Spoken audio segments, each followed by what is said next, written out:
senador Ricardo Anaya Cortés, a nombre del Grupo Parlamentario del Partido Acción Nacional. Muchas gracias, presidente. Empiezo por felicitar a nuestros dos presidentes, también deseándoles el mayor de los éxitos, que seguramente lo tendrán. Muchas gracias. Por supuesto, como ya se ha dicho, nosotros estamos a favor, nuestro voto será con convicción. No quiero dejar de advertir un problema que identifico y de hacer una reflexión constructiva. Ojalá haya apertura para escuchar lo que voy a plantear. A ver, una característica fundamental que tiene que tener la ley es que debe ser clara, y es nuestra obligación como senadoras y como senadores que lo que estamos legislando sea claro. Donde la ley no distingue, no se debe distinguir.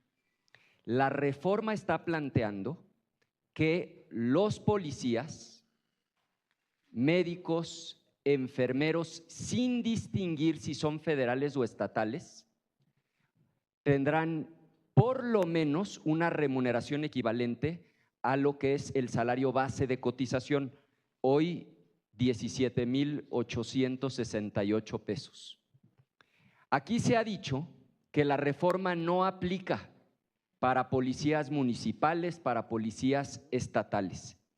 Pero yo le quisiera pedir, presidente, que disponga usted que la Secretaría lea el 116, fracción sexta.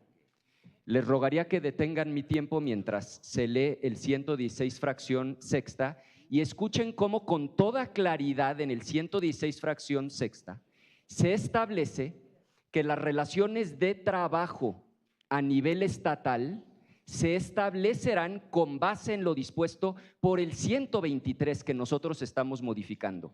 Y después que lea el 115, fracción octava, párrafo segundo, que hace exactamente lo mismo al referirse a los municipios. Si les puedo decir, presidente, que detengan mi tiempo porque a mí no me hacen caso, mientras se lee el 115. Lo haremos. Fracción octava, párrafo segundo. Fracción. El 116, fracción sexta y el 115, fracción octava, párrafo segundo. No voy más lejos.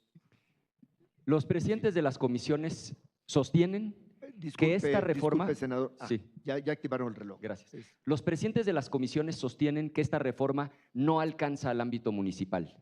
El senador Huerta, del mismo partido, sostiene que sí alcanza al ámbito municipal. ¿Qué mejor prueba quieren de que esto no está claro? Vamos a generar una enorme confusión y no es menor el problema, porque el policía promedio municipal en Chiapas gana 6,600. El salario base de cotización es 17,800. En Tabasco 6,650, en Veracruz 8,900, en Hidalgo 8,700. Entonces yo lo único que les estoy pidiendo es legislemos con claridad. Si en esta comisión los que votamos tenemos dos interpretaciones distintas, nada más imagínense lo que vamos a generar allá afuera. Y yo me sumo a la interpretación del senador Huerta, que aplique a los municipales, pero aclaremos de dónde van a obtener los recursos los municipios del país para poder subir el salario de 6,600 a 17,800. Segunda reflexión, es un paso… Y conste que lo único que estoy planteando es clarifiquemos, no estoy tratando de molestar a nadie. Me parece que lo saludable es que esto se clarifique. Segunda reflexión, creo que este es un paso muy positivo que estamos dando y yo sí quisiera recuperar que hace 10 años coincidimos, por cierto, de las pocas votaciones en las que hemos coincidido el senador Huerta Ladrón de Guevara y su servidor, cuando se desindexó el salario mínimo. Y fue un paso correcto, porque en aquel entonces aumentar el salario mínimo implicaba aumentar el valor, por ejemplo, de una licencia de funcionamiento, de una estética, de una miscelánea, de las multas. Entonces, un primer paso se dio en 2014 cuando se desindexó. Ese mismo año, tienen razón ustedes, tuvimos un debate muy fuerte al interior de Acción Nacional. Había quienes sostenían que generaría inflación, habíamos quienes sosteníamos lo contrario. Tan sosteníamos lo contrario que hace 10 años, en 2014, reunimos 2,5 millones de firmas para proponer una consulta popular. Y lo que la consulta popular buscaba en aquel entonces, y lamento que ya no esté el senador Corral, era justamente lo que él planteó: equiparar el salario mínimo con el salario digno. Porque para que el salario mínimo sea un salario digno, tiene que alcanzar para cubrir las necesidades básicas que le permiten a una trabajadora o a un trabajador vivir con dignidad. Y yo lo que hoy quiero destacar es que es cierto, muy positivo el aumento del salario mínimo y muy positivo que hoy estemos estableciendo que no podrá incrementarse de manera menor que la inflación.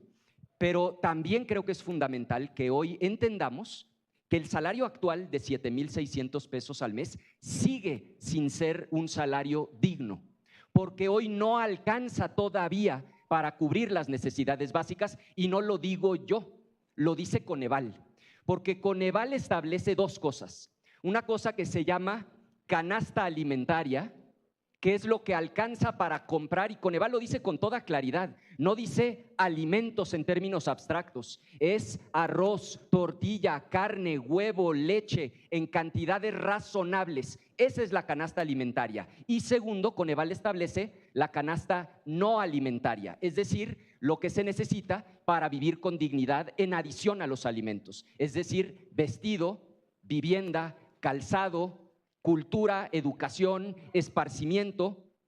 Para que el salario mínimo en México sea un salario digno, lo tenemos que llevar hasta los 15,520 pesos, porque tiene que alcanzar para una familia, y la familia en promedio en México es de 3.4 integrantes. Ahora, tan la doctora Sheinbaum coincide con este razonamiento que recientemente dijo debemos subirlo a 2.5 canastas. ¿A qué se refiere la doctora cuando habla de 2.5 canastas? A lo que yo acabo de decir, a la canasta alimentaria, concluyo, presidente, y a la canasta no alimentaria. Nuestra posición es que las familias mexicanas en promedio no son de 2.5 integrantes, sino de 3.4. Claro que sería un paso muy importante. Senador, concluyo, si pudiera concluir. concluyo. Claro Gracias. que sería un paso muy importante llevarlo a los 11,400 que está proponiendo la presidenta. Yo lo que les pido es que no perdamos de vista el faro. El objetivo es que con una persona trabajadora, una familia entera pueda vivir con dignidad. Y para eso necesitamos canasta alimentaria, canasta no alimentaria por 3.4. Es cuanto, presidente. Por Gracias. alusiones senador. personales, Sí, positivas. Si me permite. por alusiones. Sí, con muchísimo gusto, senador Huerta.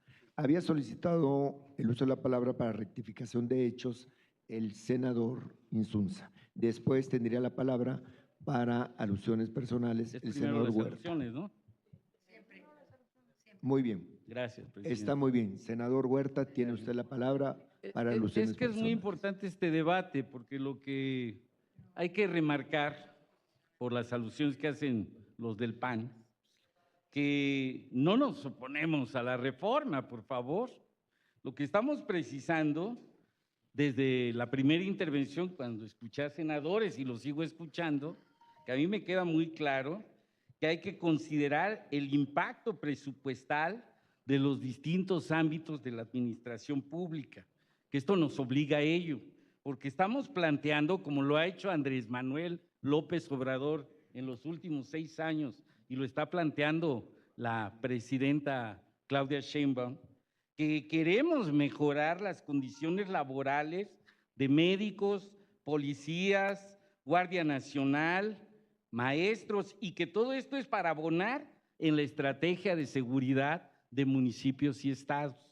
Y para ser más claro, yo decía hace un rato, presupuesto siempre ha habido, dinero siempre ha habido, lo que sobraban eran rateros, se andaban llevando todo el dinero y no le hacían llegar los recursos al pueblo, y es lo que aquí estamos debatiendo el día de hoy. González Yáñez. Gracias. Gracias, presidente. Fue Carlos Marx, apoyándose sobre todo en Adam Smith y David Ricardo,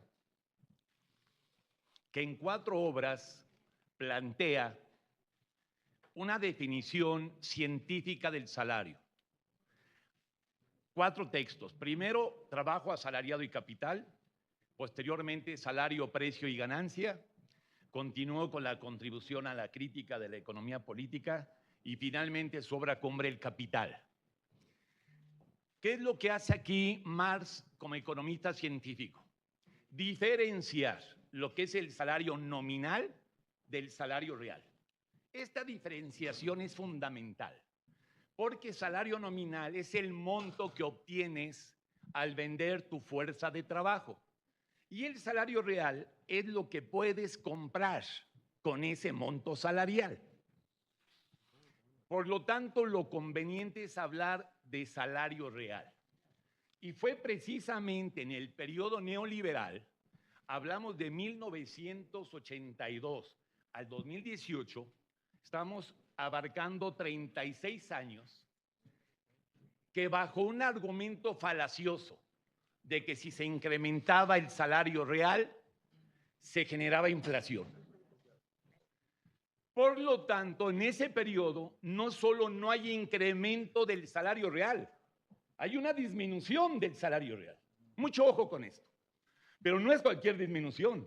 Disminuyen 2/3 partes. Estamos hablando del 70% de disminución del salario real en el periodo neoliberal que abarcó 36 años. Casi 40. Llega Andrés Manuel López Obrador en el 2018 y sin marco jurídico, con la voluntad política de mejorar las condiciones de vida y de trabajo de las y los mexicanos, que se da el primer gran incremento, no solo a nivel nominal, sino real. ¿Cómo se da el incremento al salario real? Por encima de la tasa de inflación. Y en 6 años Andrés Manuel recupera el salario nominal más o menos en un 200% y el salario real más o menos en un 100%. Por eso es que en el periodo neoliberal el salario tenía una capacidad de compra determinada y cuando termina el periodo neoliberal disminuyó 2/3 partes. Al terminar Andrés Manuel en el 24 recupera una 1/3 parte del salario real. En este momento estamos en 2/3 partes en comparación al inicio del periodo neoliberal. La grandeza de Andrés Manuel no solo es que en 6 años logra un incremento del salario real, sino que antes de irse, él plantea esta iniciativa en comento, que es que por observancia constitucional el salario siempre se incremente arriba del nivel inflacionario. Esta decisión es trascendental para la vida laboral de México, para las y los trabajadores. Pero no solo ello.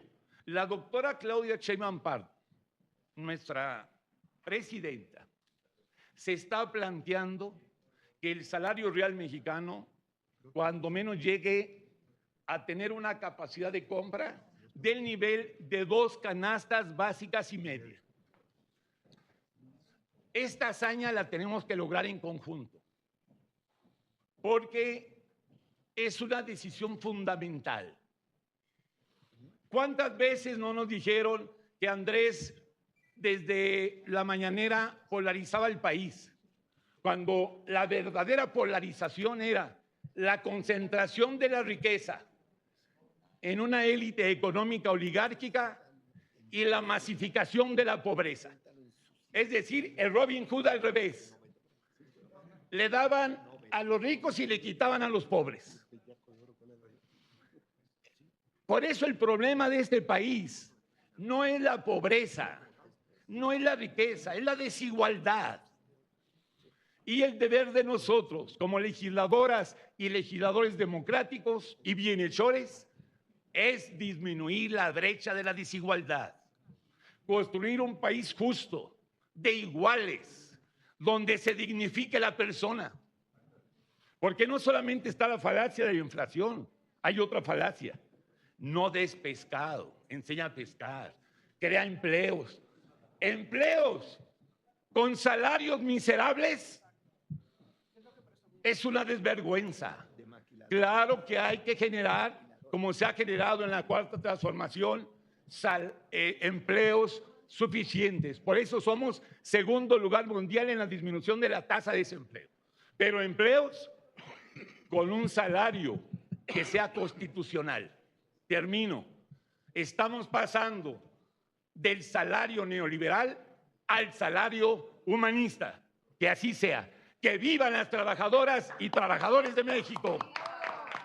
Bien, amigos, ¿qué les pareció el video? Dice Ricardo Anaya que estaría bueno que digan de dónde van a obtener los recursos los municipios del país para poder aumentar el salario de los policías de 6,600 a 17,800, porque hay que legislar con claridad y no es con afán de molestar. Dice que es muy positivo el incremento del salario mínimo y muy positivo también que no podrá incrementarse de manera menor que la inflación. Pero también es fundamental que se entienda que el salario actual de 7,600 al mes sigue sin ser un salario digno porque no alcanza todavía ni para cubrir las necesidades básicas. Para que un salario mínimo sea digno en México, sí tienen que llevar hasta los 15,520 pesos, porque cuando estuvo Fox y Calderón se alcanzaban de 3 canastas básicas para arriba, dijo Porfuguín, sí, cómo no. Y enseguida el senador González Yáñez dice que en el periodo neoliberal de 1982 a 2018, en 36 años, que bajo un argumento falacioso de que si se incrementaba, el salario real se generaba inflación, y por lo tanto, en ese periodo no solo no hubo un incremento real, sino que hubo una disminución del tamaño real, y llega AMLO en 2018 y sin marco jurídico, solo con la voluntad de amor al pueblo, se da el primer gran incremento real y nominal, y el incremento al salario real se da por encima de la tasa de inflación, y en 6 años el presidente AMLO recupera el salario nominal más o menos en un 200% y el salario real en un 100%, y al terminar el presidente AMLO se recupera una tercera parte del salario real. Dice González Yáñez que el presidente AMLO, antes de irse, él plantea esta iniciativa en comento, que es el que el salario siempre se incremente por encima de la inflación. Dice que la presidenta Claudia Sheinbaum está planteando que el salario real mexicano tenga una capacidad de compra de un nivel de 2.5 canastas básicas, dijo González Yáñez. Como ven, amigos, desde Salinas de Gortari hasta Peña Nieto, pasando por Fox y Calderón, tenían en la miseria al pueblo mexicano, y lo bueno es que no van a regresar por décadas. Al pendiente del próximo video, denle like, compartan el video y suscríbanse. Hasta la próxima. Dios los bendiga.